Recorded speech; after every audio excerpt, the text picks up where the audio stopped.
Welcome back to ISE, the biggest AV and security show that you will find in the world. We're over in Barcelona for HowToAV.tv.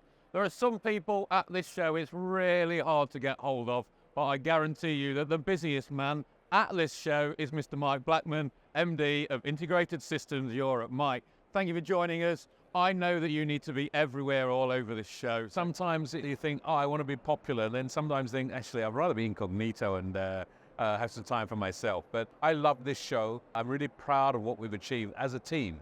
First of all, is it happy birthday, happy anniversary? It's the 20th year of ISE. 20th year, who would have believed that, eh? I've been coming for nearly every one of them, so have you. So let's talk about the story of how ISE developed from day one. It's been a great ride. We started in Geneva. Geneva was chosen because if you drop a pin in Europe, it's in the middle. Yeah. But it's not in Europe. It's not in the European community. So that caused a lot of issues for those companies who are shipping products in and shipping it out. We looked and said, okay, how do we make this more easy? So we went to Amsterdam. Great show, really worked well. But we couldn't get Amsterdam in 2006, so we went to Brussels.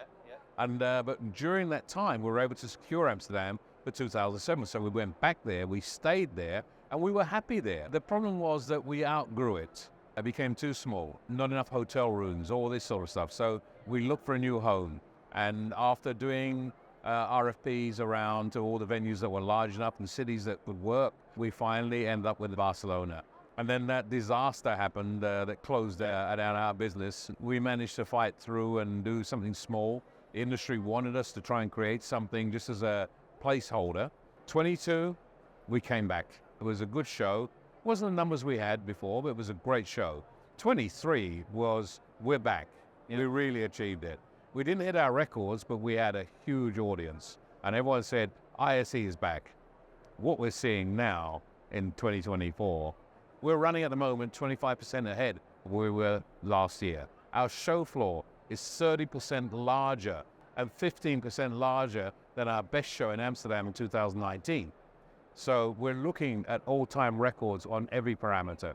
So either you've got some kind of Expo Midas touch, Mike, or you know what the absolute recipe is for a show. You know, we do lots of shows around the UK and around Europe and overseas, and this really is one of the biggest and most vibrant. Why is that? What's different about this show from some of the smaller shows that dream of being to this scale? We're never satisfied with being the best. We want to be better. So we sit down at the end of this show and we dissect it and we look and say, what did we do good? And was it good because we were lucky? Or was it good because we did it well? And could we do it better? I think there's a lot more to this show than it just being an exhibition. Yes, it's the biggest exhibition for our industry, but there's so much more to it. It becomes an event this week. It's almost got that city festival vibe about it, that there's so much more going on with regards to the experience. It's both in the halls and throughout the city as well. And there's another point to that as well, because when we made the decision to come in 2018, and there were a lot of demonstrations on the street, and many of our exhibitors came to me and said, Mike, are you making the right decision? And we looked at this and said, yes, we are, because we're not like a normal tourist. We're bringing business. We did something to show what we were doing. Last year we did a survey to look at the economic impact of ISE.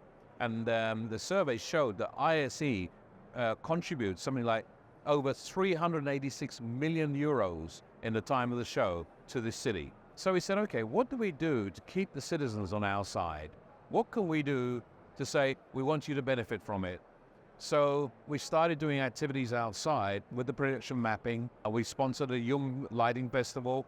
We're doing tonight with Jerome Van der Mos, our keynote speaker, doing a performance on the South Exit screen. That is something, an investment that's been done with Fiera to make the experience of ISE start at the front door. And that is a phrase that I was going to use. We talk about UX with so many technologies and platforms here, and I think that this show has its own user experience. It's so much of its popularity, don't you think? That, as I say, there is more to see than just booths, than just products. There is so much education at this show. There are so many things to experience, and as you say, it's not just inside the halls, it's out in the city as well.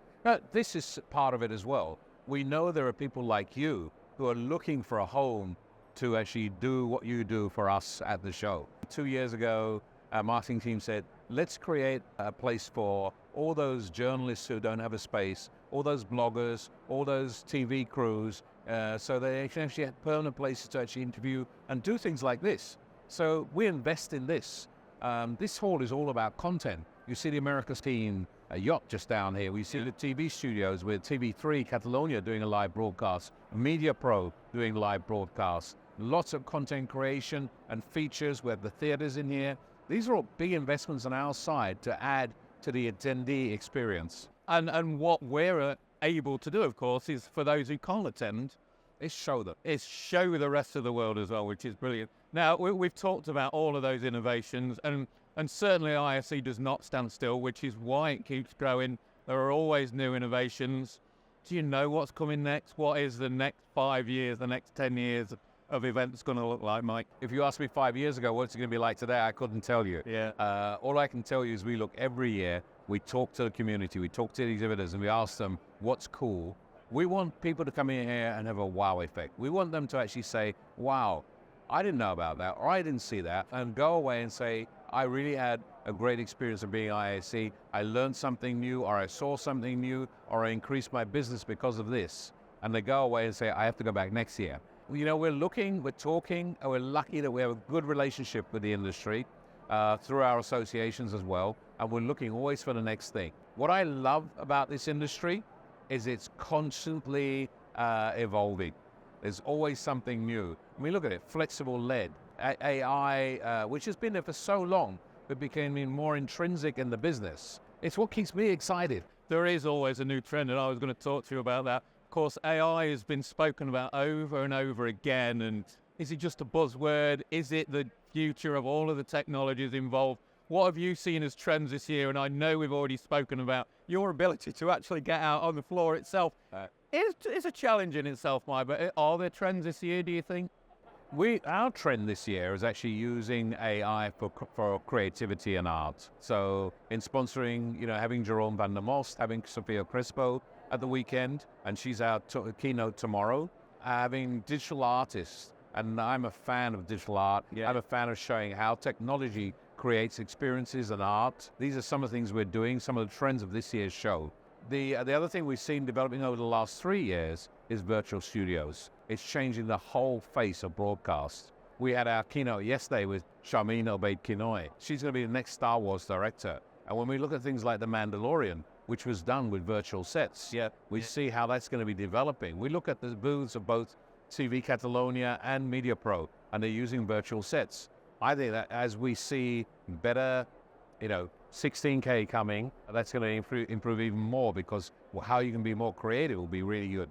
AI is going to play a big part. I was just talking to Google just now before I came here, and they were showing me how they're using AI now to actually do real-time translation, so that we could be speaking 2 different languages and have a video conference. It's amazing to see. Yeah.